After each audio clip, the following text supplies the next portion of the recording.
Hi everyone, good evening. I hope I'm absolutely audible and visible to you. So sorry for the delay. There was some technical glitch because of that we couldn't start on time. So let's start this session now. So in this particular session we will be covering or will be discussing about a very important summit which has taken place recently in Türkiye.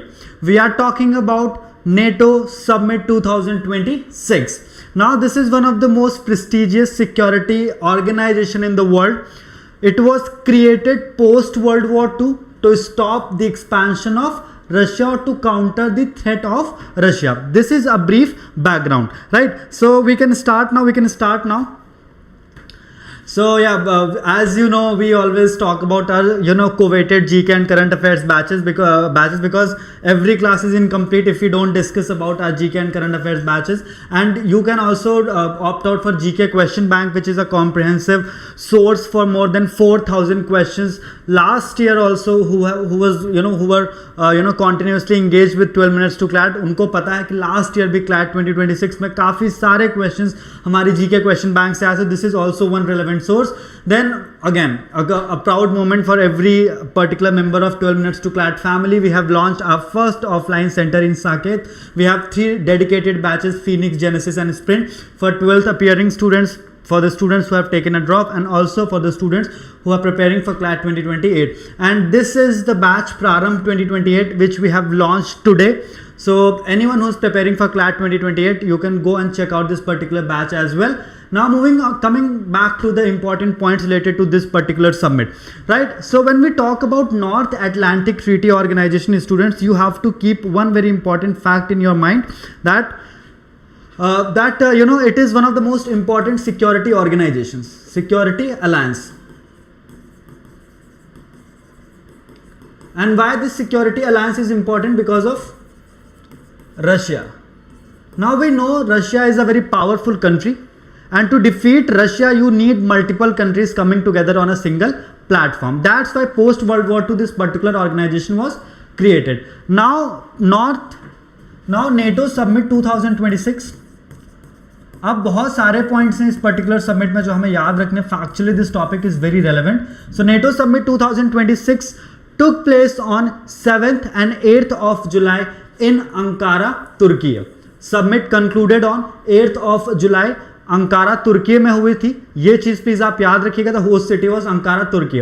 Now convened under the leadership of NATO secretary general Mark Rutte. So his name is very important because of the current Russia Ukraine conflict. Mark Rutte is one of the most important personalities because he is the current director general और secretary general of North Atlantic Treaty Organization. He is the former prime minister of Netherlands. तो आप ये भी याद रखेंगे. Now NATO is a group of 32 members. All the 32 members participated in the 36th NATO Summit which took place in Ankara, Turkey. So next important information आपको students ये याद रखनी है कि NATO is a group of 32 members. सारे members ने participate किया था. 7th और 8th जुलाई को ये कॉन्फ्रेंस हुई है, मीटिंग हुई है. कहाँ पर हुई है? अंकारा, तुर्की में हुई है. Now moving on to the next important point, the alliance formally expressed gratitude to Turkey for hosting the event. Now this is something which is a sign or a token of gratitude कि भाई आपने ये conference organise किया. So we present our token of gratitude. हम आपसे बहुत ज़्यादा thankful हैं कि भाई आपने ये कॉन्फ्रेंस ऑर्गेनाइज करवाई. Right. Now moving on to the next point. Now what is the full form? Let's take a quick overview of this particular organization. If consortium of NLUs will ever ask a passage about NATO, वो आपको background से हमेशा 1 से 2 सवाल पूछने की probability है because the background information is also very rich. So full form क्या है NATO का? NATO stands for North Atlantic Treaty Organization. North Atlantic Treaty Organization. Founding date. Now founding date is very important. NATO was established on 4th of April 1949. 4th of April 1949. 2024 में इस organisation के 75 years complete हुए थे और 2026 में इस organisation के 77 years already complete हो चुके हैं. Now this is a very important security alliance in the world. Founding treaty is very important which is the principal treaty behind the establishment of North Atlantic Treaty Organization. You should know the answer of this particular question and the answer for this particular question is Washington treaty. NATO का establishment हुआ जब Washington treaty sign हुई। Legal foundation क्या ना, legal foundation is very important. अब students याद रखिएगा, United Nations के एस्टैब्लिशमेंट में और नेटो के एस्टैब्लिशमेंट में सिर्फ 4 इयर्स का डिफरेंस था। NATO was established United Nations was established in October 1945 and NATO was established in April 1949. अब there is a very important article in the United Nations charter and that is article 51. Now in last 1 year you must have read a lot about article 51, starting with Pahalgam terrorist attack, फिर उसके बाद भी article 51 का discussion किया था पाकिस्तान ने United Nations general assembly में, और वापस से ईरान ने 2026 में काफ़ी बार आर्टिकल 51 का रेफरेंस दिया है, और यूनाइटेड स्टेट्स ऑफ अमेरिका ने भी आर्टिकल 51 का रेफरेंस दिया था जब उन्होंने ऑपरेशन एब्सोल्यूट रिजॉल्व के अंडर जो वेनेजुला के प्रेसिडेंट थे निकोलस मादुरो, उनको जब कैप्चर किया था, the same reference was given at that time also. Article 51 talks about nothing but right to defence, right to self defence. Now, which reaffirms the inherent right of individual or collective self-defense. So, Article 51 of the UN Charter talks about nothing but right to self-defense. Now, moving on to the next point. Headquarters is structured political headquarters. So mainly there are 2 headquarters or 2 different headquarters which are important with the reference to North Atlantic Treaty Organization. First, the organizational headquarter is located in Brussels, Belgium, whereas military headquarter is located in Mons Belgium. Mons Belgium के पास में military headquarter located है. Political या organisational headquarter is located in Brussels Belgium. अब जितनी भी meetings होती हैं, नॉर्मल मीटिंग्स होती हैं, सारी ब्रुसेल्स बेल्जियम से कन्वीन होती हैं, और अगर कोई इंपॉर्टेंट मिलिट्री ऑपरेशंस कन्वीन किया जाना, that would be concluded from Mons Belgium. Now moving on to the next point, decision marking mechanism. All NATO decisions are made strictly by consensus after consultation among the member countries. So when a specific decision has to be made by the North Atlantic Treaty Organization, then students keep this particular information in mind. All 32 members will come together, they will have a proper discussion, they will have a proper dialogue, then they will reach to a particular conclusion. So this is going to be a decision making process when we talk about North Atlantic Treaty Organization, right students? Moving on, अब अगर आपका कोई भी doubt, कोई भी question, कोई भी प्रश्न, कोई भी शंका किसी भी तरीके का रहता है, प्लीज ड्रॉप योर शंका, question and your queries in the comment section. I am reading your comments side by side, so you may get all the answers. So you can get all the answers right. Now moving on to the next point. Yeah. So Article 5. So basically now one of the most important article of Washington Treaty is students. Now please remember this particular article as well, Washington Treaty, and which is the most important article of Washington Treaty students. This is Article 5. And what is Article 5? Article 5 talks about principle of collective defence. अब principal of collective defence का example देने के लिए आप जो best suited mechanism है वो क्या है कि जो स्कूल के बाहर लड़ाइयाँ होती थी ना, कि रोहन की लड़ाई आज हो गई स्कूल के बाहर, तो रोहन के जितने भी दोस्त थे, अब किसी ने रोहन को एक झापड़ मार दिया, तो अब रोहन के जितने भी दोस्त होंगे वो उसको बचाने के लिए आ जाएंगे. So this is known as principle of collective defence which has been given in article 5 of the Washington treaty, that an attack on any one nation would be considered as attack on all the member nations. So total 32 members हैं North Atlantic Treaty Organization के. Let's take one example कि किसी country ने Sweden पे attack किया, तो अगर किसी कंट्री ने स्वीडन पे अटैक किया then it would be considered कि उन्होंने जो बचे हुए 31 मेंबर्स नेटो के उन पर भी अटैक किया. So all these 31 countries will come together to protect Sweden. This has been given in article 5 of the Washington Treaty, which talks about principle of collective defense. Very important information. You have to keep this particular information in mind. Now moving on to the next point, historical invocation. So now this is going to be the most relevant information when we talk about North Atlantic Treaty Organization, and I'm talking about how many times does Article 5 have been invoked by North Atlantic Treaty Organization. अभी तक Article 5 कितनी बार NATO ने invoke किया? Anyone who would like to answer the question? How many times Article 5 has been invoked? So Article 5 has been invoked only once. जब 9/11 का attack हुआ था, twin towers थे जो न्यूयॉर्क में, उस पर जब अटैक हुआ था उसके बाद Article 5 इन्वोक किया गया था. We won't continue this particular session for a very long period of time. बहुत छोटा comprehensive session रखेंगे, so don't worry about that. Now let's talk about the difference between Article 4 and Article 5. There is a very minute difference between the characteristics of Article 4 and 5. देख लेते हैं कि वो क्या important characteristics हैं. Meanwhile you can like this particular video और आप जाकर के हमारी जो भी चीज़ें जो अभी रिसेंट जितने भी सेशंस हुए हैं जो क्लैट 2027 के लिए रेलेवेंट हैं आप उनको जाकर के चेकआउट कर सकते हैं. Right. So meanwhile you just like the video so that we can proceed. So what is the minute difference between article 4 and 5 of the UN charter, sorry Washington treaty. Very minute difference.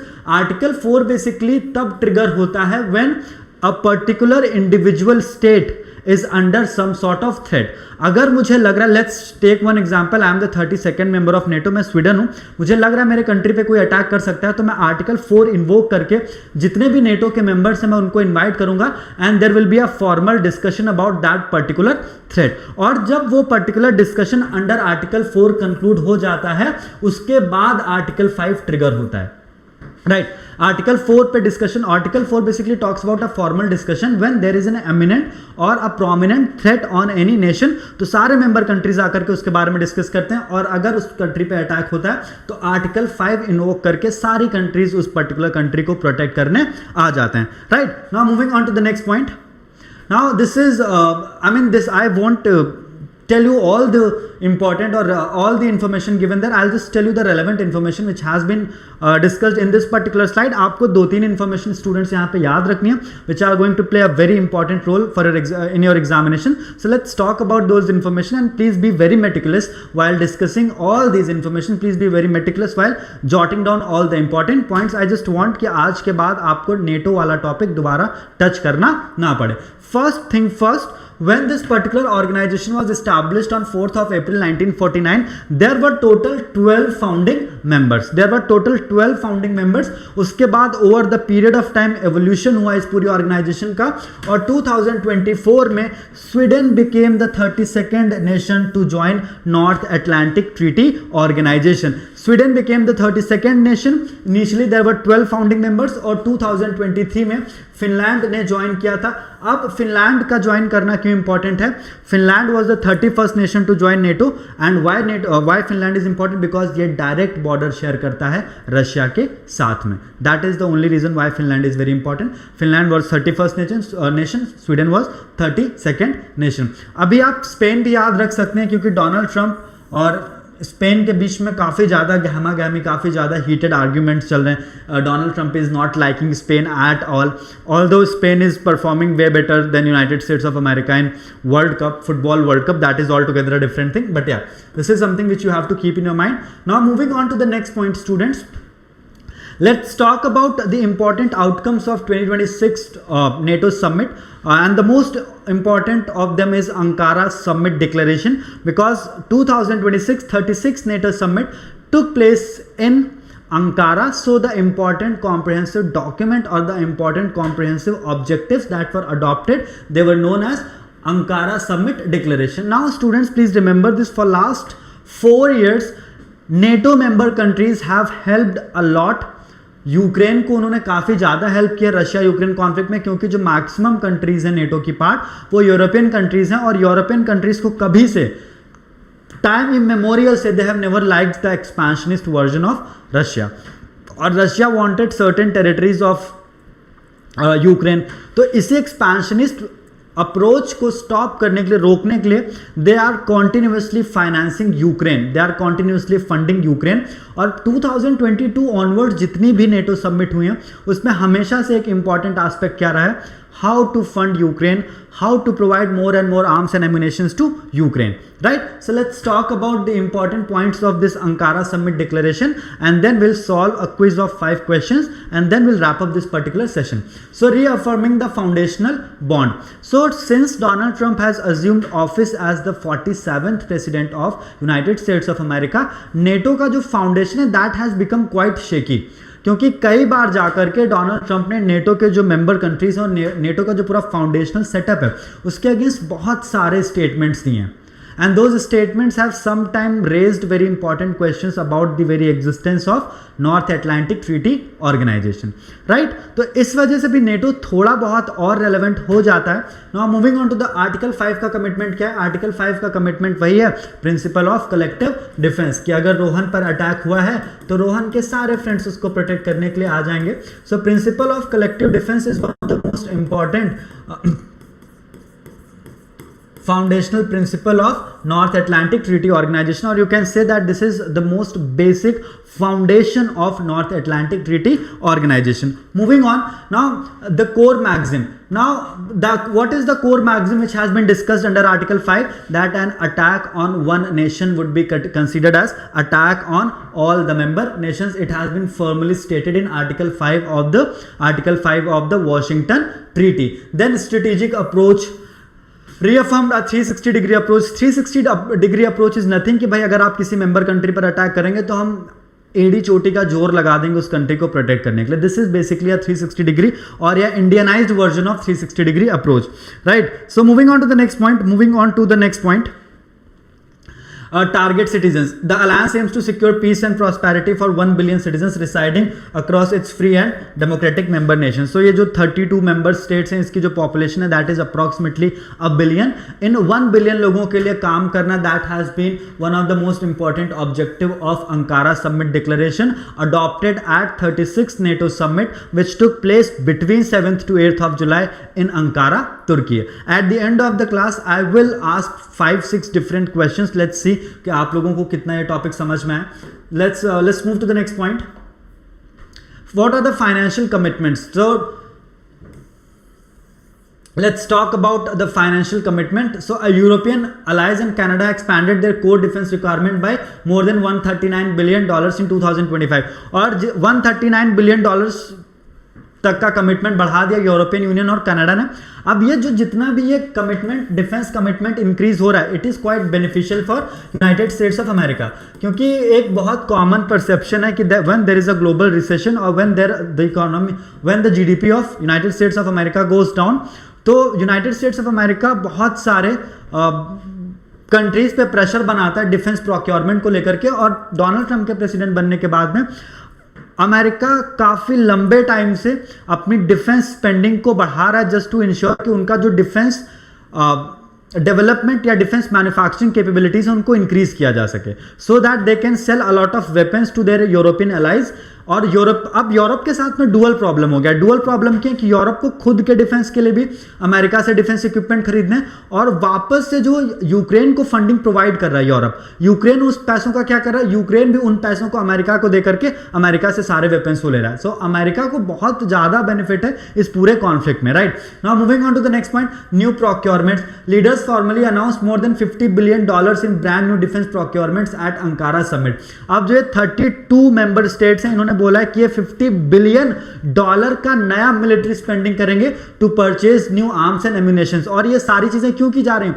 Just to pacify Mister Trump. Mister Trump का वो आप signature dance step याद रखिएगा कि क्योंकि United States of America ने काफी बार threaten किया है कि भाई अगर आप अपना मिलिट्री स्पेंडिंग इंक्रीज नहीं करेंगे, United States of America will leave North Atlantic Treaty Organization, because it is not possible for United States of America कि वो वापस से 31 नेशंस की जो डिफेंस और सिक्योरिटी की रिस्पॉन्सिबिलिटी है उसको अपने कंधे पर लेकर के चले और उनके बिहाफ पर वो सारी डिफेंस स्पेंडिंग करे.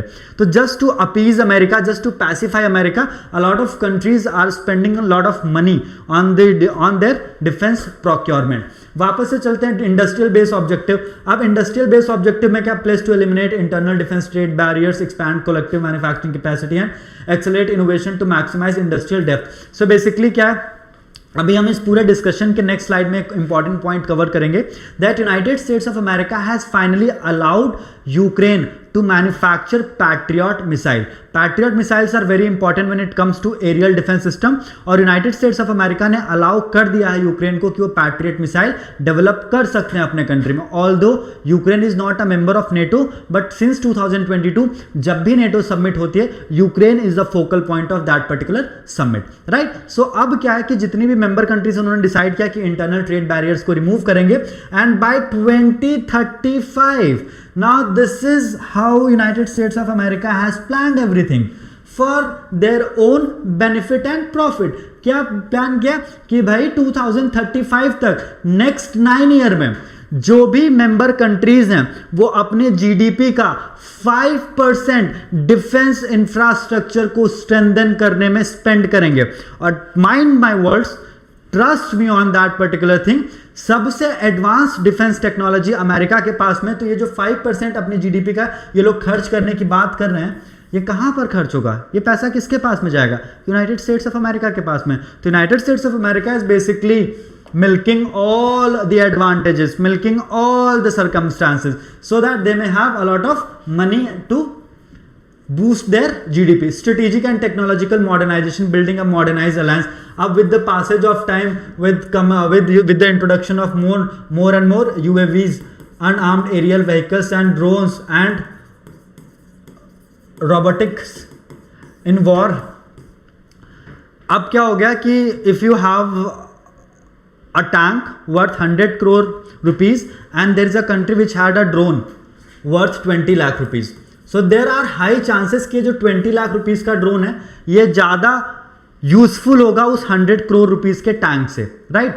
So with the change in time जो हमारे मेथड है वॉर्स को कंडक्ट करने के, वॉर्स को फाइट करने के, those methods are also changing. So that's why NATO has decided that they will modernise their defence alliance.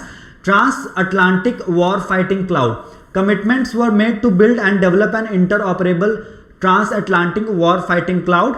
Artificial intelligence integration. Now AI integration is one of the most important aspect of any particular summit. Since 2023 अगर कोई भी summit हो रही है उसमें हमेशा artificial intelligence का एक बहुत important role रहता है. Whether we talk about human-centric AI, whether we talk about how artificial intelligence could help in solving the problem of climate change, or how artificial intelligence could help in solving the problem of this medical research, or how artificial intelligence can solve the problem of malnutrition and everything, right? By identifying small gaps. Then artificial intelligence integration is one important aspect. Targeted domain investment, enhanced funding directed towards deep precision strike capabilities. Now since 28th of February 2026 we have understood one of the most important aspect, or one of the most fundamental aspect of any modern day war, and that fundamental aspect is precision strike making. And what is precision strike making, students? Precision strike making का मतलब ये है कि अगर Hamas की जो top leadership है वो किसी एक पर्टिकुलर बिल्डिंग में मिल रहा है, तो प्रिसीजन स्ट्राइक का मतलब है कि मिसाइल आकर के सिर्फ इसी पर्टिकुलर बिल्डिंग को डिस्ट्रॉय करेगी और बाकी जितनी जो प्लेसेस होंगी वहां पर आसपास कोई डैमेज नहीं होगा. सो इससे क्या होता है, it is very easy to execute and it reduces the civilian casualty, और अननेसेसरी जो लायबिलिटी होती है उसको आप अवॉइड कर सकते हैं. So that is going to be one of the important aspect of building a strong and modernised defence alliance. अब एक चीज याद रखिएगा कि since its establishment, North Atlantic Treaty Organization has one core objective: to stop the expansion of Russia. They have failed to do so, although USSR was disintegrated in 1991. But since Vladimir Putin has become the president, he is quite adamant. Mr. Putin is quite adamant to restore the pride of USSR. That's why he is saying that we want that specific part of Ukraine जहां पर Russian speaking majority है, और हम वो लेकर के रहेंगे. Although for last 8 to 10 weeks Ukraine काफ़ी ज़्यादा डोमिनेट कर रहा है इस वॉर को.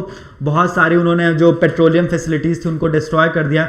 वापस से रशिया को हमारे कंट्री से पेट्रोल इंपोर्ट करना पड़ रहा है. That is all together a different thing.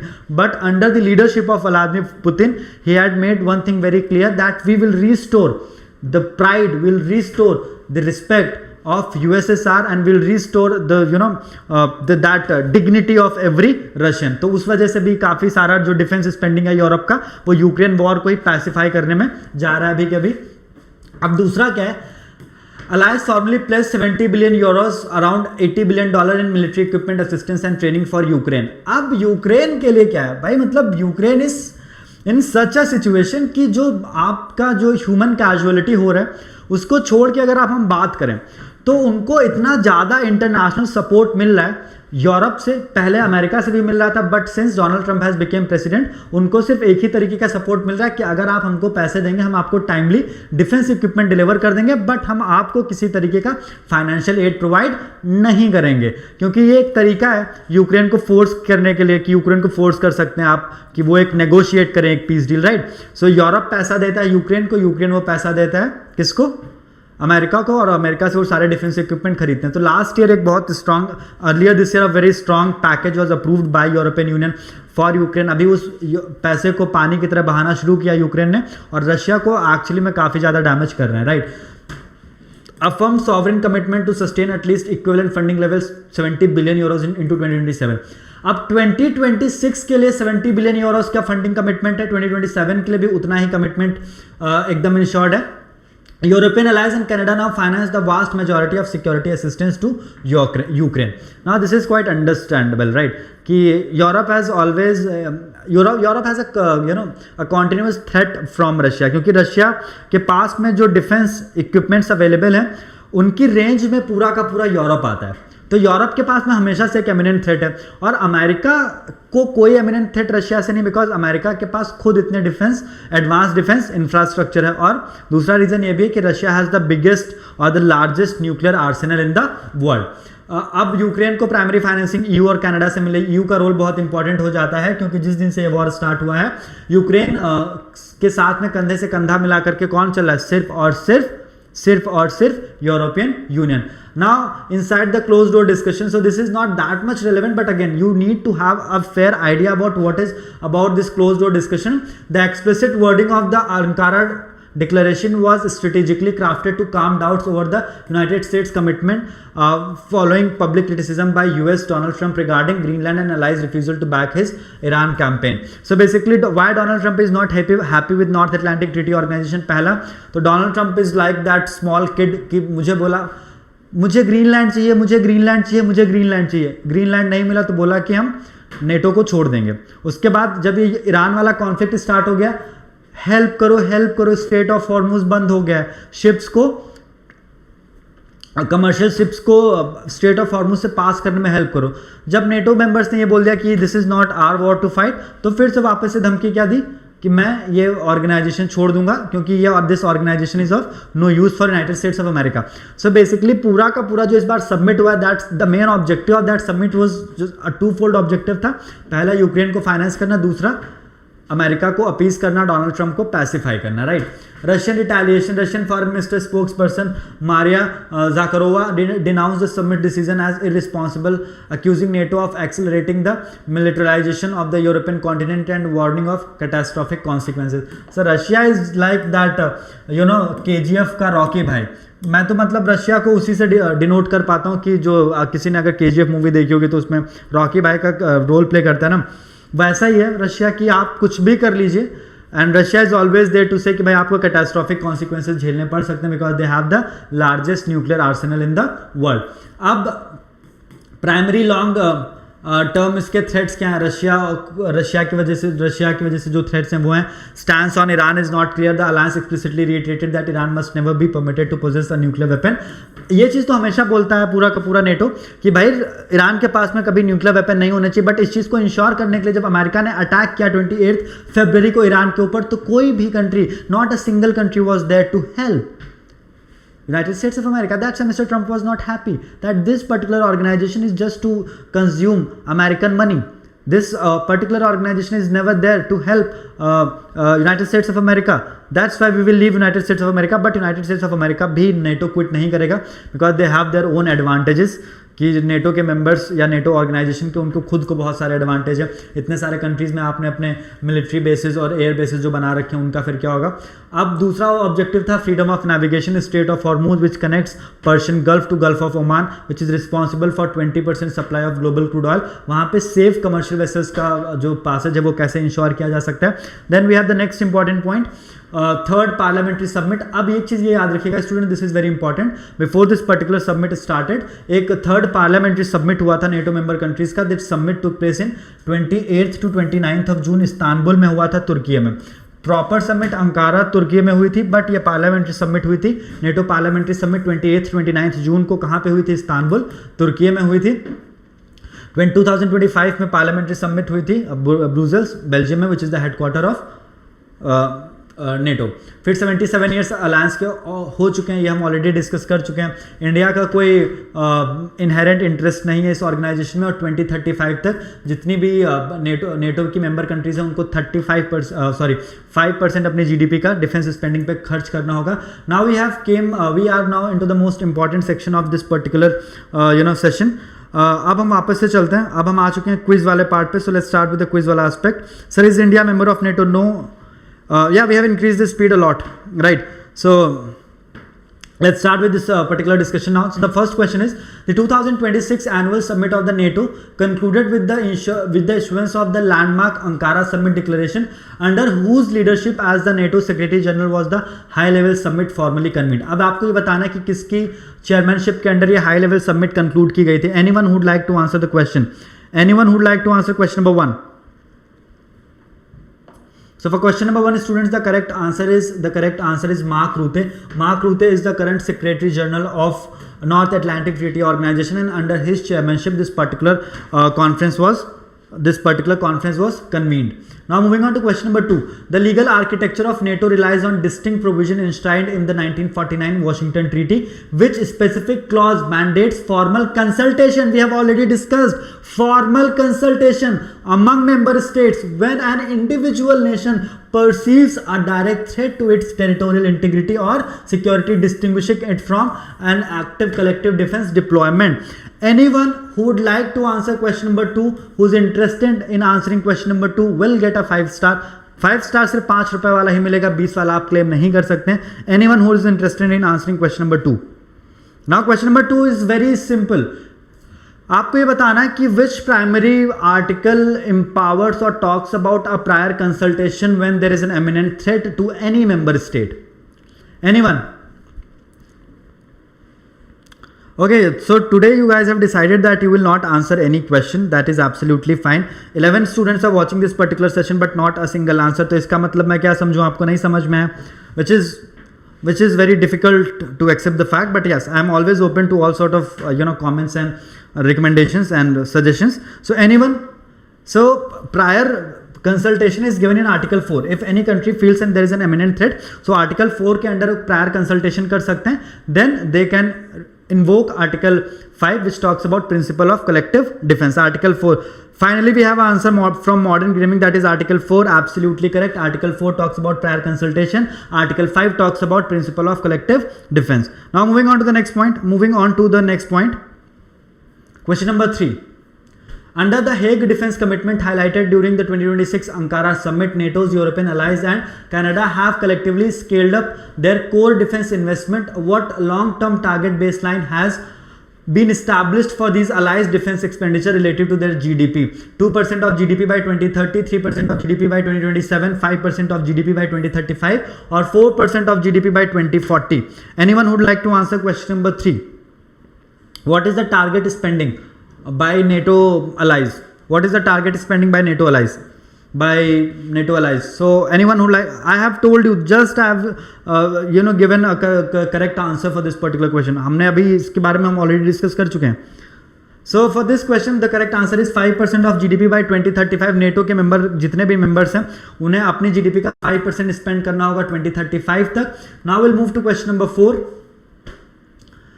Prior to the main 2026 NATO Summit, parliamentary leaders from across 32 members alliance gathered for their third parliamentary summit to align legislative views on key transatlantic priorities. In which specific city was this pre-summit assembly hosted? Now we have already discussed this particular question. We have already discussed question number 4 in the last part of our discussion. जब हम discuss कर रहे थे. Anyone who would like to answer question number 4? कहां पर हुई थी ये प्री समिट या parliamentary summit, third parliamentary summit कहां पर हुई थी? Anyone?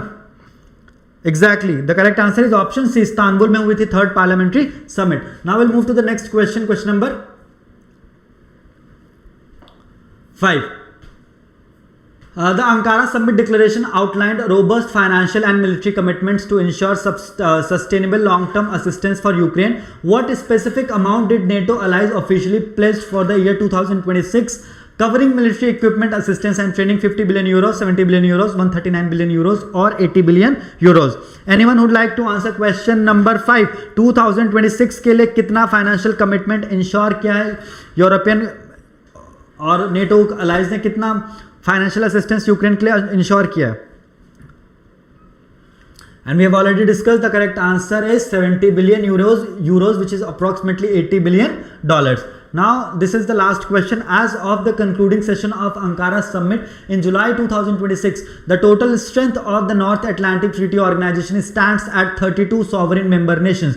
Which country holds the historic distinction of being 32nd member to formally accede to the alliance? Finland, Montenegro, North Macedonia, or Sweden? Which is the 32nd member to join North Atlantic Treaty Organization? And this particular step was taken in 2024. This country joined North Atlantic Treaty Organization in 2024, and the correct answer for question number 6 is Sweden. Sweden became 32nd nation to join NATO in 2024, whereas Finland was 31st nation to join NATO in 2023. So this was all about today's session. Thank you so much guys for watching this particular session. We'll meet in next 15 minutes where we'll be discussing two important articles from the Hindu. One is related to the removal motion which was initiated, or the impeachment motion initiated against Justice Yashwant Verma, जिनके घर से last year कुछ 15-20 करोड़ रुपए cash मिला था और उसके बाद बहुत सारा क्रिटिसिज्म झेलना पड़ा था हायर जुडिशरी को. And then the second important article is related to the strengthening bilateral relationship of India and Australia. So this is all about this particular session. Thank you so much guys for watching this particular session. We'll see you in next 15 minutes. Till then just take a good care of yourself. जाइए थोड़ा सा चाय वाय पीजिए, पकौड़े वकौड़े खाइए, वापस से मिलते हैं 6 बजे. तब तक के लिए अपना ध्यान रखिए. Thank you so much.